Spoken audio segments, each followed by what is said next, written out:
Assalamualaikum warahmatullahi wabarakatuh. Dan pada video kali ini kita akan membahas tentang perbincangan Allah Subhanahu wa taala dengan akal dan nafsu. Juga kisah singkat penuh hikmah tentang malaikat Jibril ketika diperlihatkan surga dan neraka oleh Allah Subhanahu wa taala, yang mana penciptaan surga dan neraka berkaitan erat dengan hawa nafsu. Serta kita juga akan membahas cara mengendalikan nafsu syahwat. Dan tahukah kalian bahwa memang pernah ada suatu riwayat yang mengisahkan tentang perbincangan Allah Subhanahu wa taala dengan akal dan nafsu. Konon dikabarkan setelah Allah Subhanahu wa taala menciptakan akal dan nafsu, maka Allah Subhanahu wa taala bertanya kepada mereka berdua. Lantas pertanyaan apakah itu dan bagaimanakah jawaban dari akal dan nafsu itu? Dan yang pertama, mari kita bahas tentang perbincangan Allah Subhanahu wa taala dengan akal dan nafsu. Dan perbincangan ini dikutip dari kitab Tanbihul Ghafilin dan Durratun Nasihin. Ketika Allah Subhanahu wa taala menciptakan akal, maka kemudian Allah Subhanahu wa taala berfirman kepada akal, "Wahai akal, menghadaplah engkau." Maka akal pun menghadap kepada Allah Subhanahu wa taala. Kemudian Allah Subhanahu wa taala berfirman kepadanya, "Wahai akal, berbaliklah engkau." Lalu akal pun berbalik. Kemudian Allah berfirman lagi kepadanya, "Wahai akal, siapakah aku?" Lalu akal pun menjawab, "Engkau adalah Tuhan yang menciptakan aku, dan aku adalah hambamu yang lemah." Lalu Allah Subhanahu wa taala berfirman lagi kepadanya, "Wahai akal, tidak aku ciptakan makhluk yang lebih mulia dari engkau." Setelah itu Allah Subhanahu wa taala menciptakan nafsu. Lalu Allah Subhanahu wa taala pun berfirman kepada nafsu, "Wahai nafsu, menghadaplah engkau." Namun nafsu tidak menjawab sepatah kata pun dan justru mendiamkan diri. Kemudian Allah Subhanahu wa taala berfirman lagi, "Siapakah engkau dan siapakah aku?" Lalu nafsu berkata, "Aku adalah aku dan engkau adalah engkau." Setelah itu Allah Subhanahu wa taala menghukum nafsu selama 1000 tahun di neraka Jahim yang sangat panas.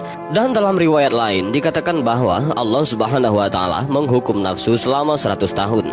Setelah Allah menghukum nafsu di neraka Jahim selama 1000 tahun, kemudian Allah mengeluarkannya dan berfirman lagi kepadanya, "Wahai nafsu, siapakah engkau dan siapakah aku?"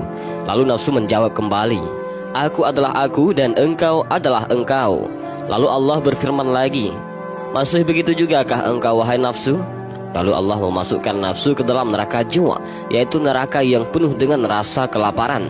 Nafsu dimasukkan ke neraka jiwa selama 1000 tahun dan dilaparkan. Kemudian setelah itu Allah Subhanahu wa taala mengeluarkannya kembali dan berfirman, "Siapakah engkau dan siapakah aku?" Lalu nafsu berkata, "Aku adalah aku dan engkau adalah engkau." Setelah itu Allah Subhanahu wa taala menghukum nafsu selama 1000 tahun lagi di neraka yang sangat dingin. Kemudian Allah Subhanahu wa taala mengeluarkannya dan berfirman lagi, "Wahai nafsu, siapakah engkau dan siapakah aku?" Lalu nafsu menjawab, "Aku adalah aku dan engkau adalah engkau." Lalu Allah berfirman, "Masih begitu jugakah engkau, wahai nafsu?" Lalu Allah memasukkan lagi nafsu ke dalam neraka selama 1000 tahun dan dilaparkan. Setelah itu Allah Subhanahu wa taala mengeluarkannya dan kembali berfirman kepada nafsu, "Wahai nafsu, siapakah engkau dan siapakah aku?" Lalu nafsu menjawab, "Aku adalah hambamu dan engkau adalah Tuhanku." Lalu Allah berfirman, "Wahai nafsu, sekarang engkau masuklah bersama tubuh anak Adam." Dan sesungguhnya Allah Subhanahu wa taala menciptakan nafsu itu sebagai cobaan untuk menguji manusia yang sudah sanggup memikul amanah, dan juga sebagai sebuah penyaring bagi perbuatan anak cucu Adam. Tiap-tiap perbuatan anak cucu Adam yang dilandasi sifat mazmumah atau sifat buruk seperti riya, sombong dan sebagainya akan tinggal dalam saringan nafsu sebagai ampas, dan segala perbuatan anak cucu Adam yang ikhlas karena Allah akan melewati saringan hawa nafsu dan sampai kepada Allah Subhanahu wa taala. Yang kedua, kita akan membahas tentang malaikat Jibril diperlihatkan surga dan neraka, yang mana penciptaan surga dan neraka berkaitan erat dengan hawa nafsu. Dan pembahasan ini dikutip dari hadis riwayat Ahmad, Abu Daud, dan At-Tirmizi. Allah Subhanahu wa taala itu maha adil karena dia memiliki asma al-adlu, yaitu maha adil. Allah melengkapkan manusia selain nafsu dengan akal dan ruh. Keberadaan nafsu, akal, dan ruh sangat erat kaitannya dengan tujuan penciptaan surga dan juga neraka, ciptaan Allah bagi manusia. Tentang kisah penciptaan surga dan neraka, Rasulullah SAW pernah bersabda, ketika Allah menciptakan surga dan neraka, Dia mengutus malaikat Jibril untuk melihat ke surga. Allah Subhanahu wa taala berfirman, "Lihatlah ke surga dan lihatlah apa saja yang aku telah sediakan untuk para calon penghuninya." Maka malaikat Jibril pun mendatangi surga, dan kemudian ia melihat surga dan kepada apa yang Allah telah sediakan untuk para calon penghuninya. Lalu malaikat Jibril kembali kepada Allah dan berkata, "Demi keperkasaanmu, tidak ada seorang pun yang mendengar tentang surga terkecuali dia pasti ingin memasukinya." Lalu Allah Subhanahu wa Ta'ala memerintahkan agar surga dikelilingi oleh hal-hal yang dibenci oleh nafsu. Kemudian Allah Subhanahu wa Ta'ala berfirman kepada malaikat Jibril, "Kembalilah ke surga dan lihatlah, serta lihat pula apa yang aku telah sediakan untuk para calon penghuninya." Maka malaikat Jibril pun kembali ke surga.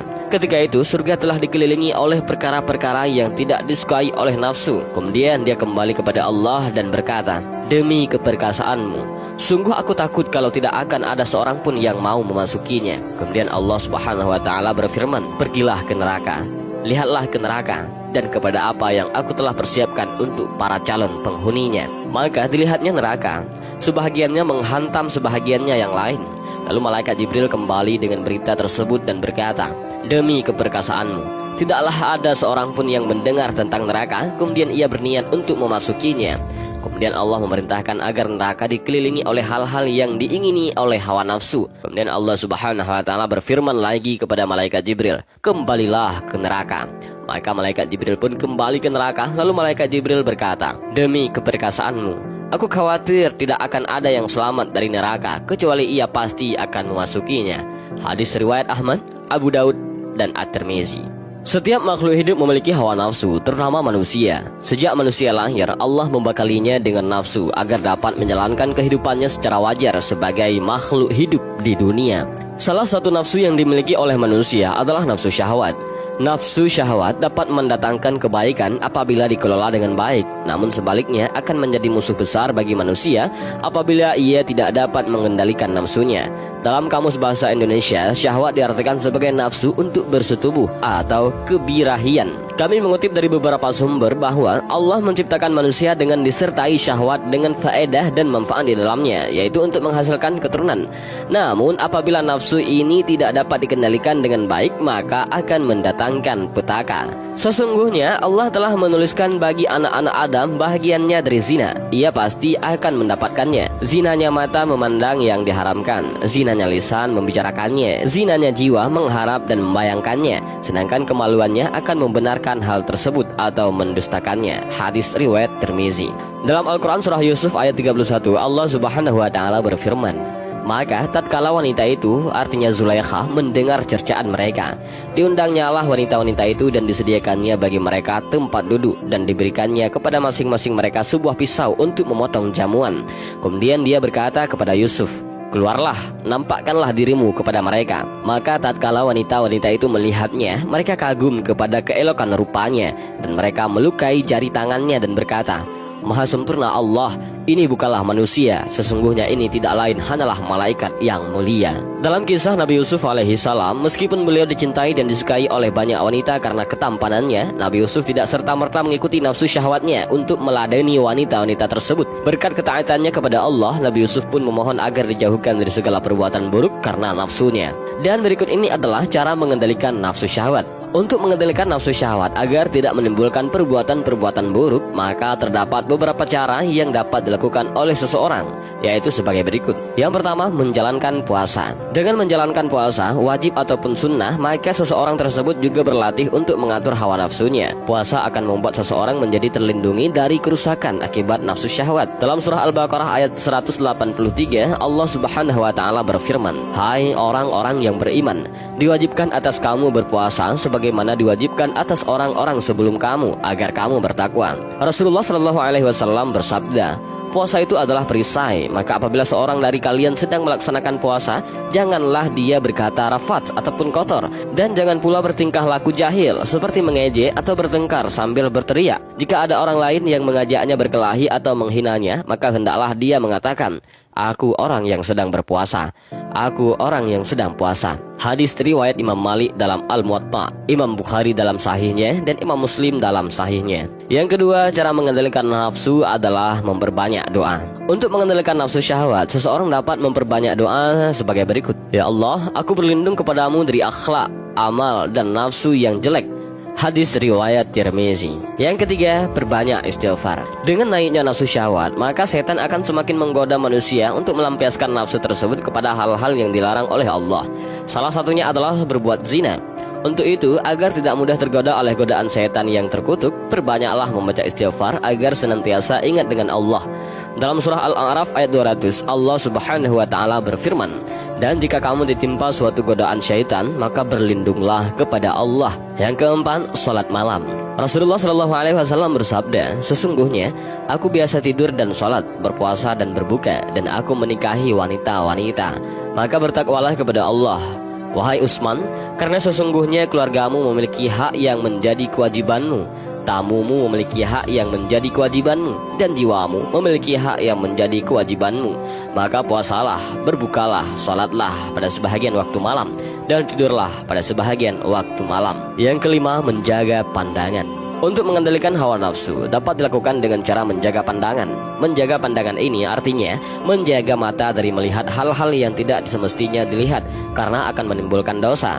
Dalam Al-Quran surah An-Nur ayat 30, Allah Subhanahu wa taala berfirman, "Katakanlah kepada orang laki-laki yang beriman, hendaklah mereka menahan pandangannya dan memelihara kemaluannya. Yang demikian itu adalah lebih suci bagi mereka. Sesungguhnya Allah Maha mengetahui apa yang mereka perbuat." Dan yang keenam adalah perbanyak baca Al-Quran. Allah Subhanahu wa taala berfirman dalam surah Ar-Ra'd ayat 37, "Dan demikianlah kami telah menurunkan Al-Quran itu sebagai peraturan yang benar dalam bahasa Arab. Dan seandainya kamu mengikuti hawa nafsu mereka setelah datang pengetahuan kepadamu, maka sekali-kali tidak ada pelindung dan pemelihara bagimu terhadap siksa Allah." Yang ketujuh, berkumpul dengan orang yang soleh. Salah satu hal yang dapat mempengaruhi perilaku seseorang adalah lingkungan pertemanannya. Maka dari itu, berkumpul dan bertemanlah dengan orang-orang saleh agar tidak tergiur untuk mendekati perbuatan-perbuatan yang tidak baik yang dihasilkan oleh nafsu syahwat. Yang kedelapan adalah menikah. Salah satu cara agar nafsu syahwat dapat digunakan secara positif dan justru mendapatkan pahala adalah dengan menikah. Rasulullah bersabda, "Wahai para pemuda, barang siapa di antara kalian yang mampu menikah, maka menikahlah. Karena menikah lebih dapat menahan pandangan dan lebih memelihara kemaluan. Dan barang siapa yang tidak mampu, maka hendaklah ia berpuasa, karena berpuasa dapat menekan syahwatnya." Artinya sebagai tameng. Hadis riwayat Bukhari. Yang kesembilan, mencintai Allah dan Rasul dengan tulus. Dalam surah At-Taubah ayat 24, Allah berfirman, "Katakanlah, jika bapak-bapak, anak-anak, saudara-saudara, istri-istri, kaum keluargamu, harta kekayaan yang kamu usahakan, perniagaan yang kamu khawatiri kerugiannya, dan tempat tinggal yang kamu sukai adalah lebih kamu cintai dari Allah dan Rasulnya dan dari berjihad di jalannya, maka tunggulah sampai Allah mendatangkan keputusannya, dan Allah tidak memberi petunjuk kepada orang-orang yang fasik." Yang ke-10, menghindari pemicu naiknya nafsu syahwat. Cara terakhir adalah menghindari pemicu naiknya nafsu syahwat, seperti dengan menjaga pandangan dan jaga jarak dengan lawan jenis. Dan inilah sedikit video tentang percakapan nafsu dengan Allah Subhanahu wa taala. Kisah singkat yang menakjubkan namun penuh hikmah dan cara mengendalikan nafsu. Dan semoga dari kisah dan video ini kita bisa mengambil beberapa pelajaran dan hikmah, dan juga mudah-mudahan video ini bermanfaat bagi kita semua. Amin ya rabbal alamin. Allahu a'lam bishawab. Assalamualaikum warahmatullahi wabarakatuh.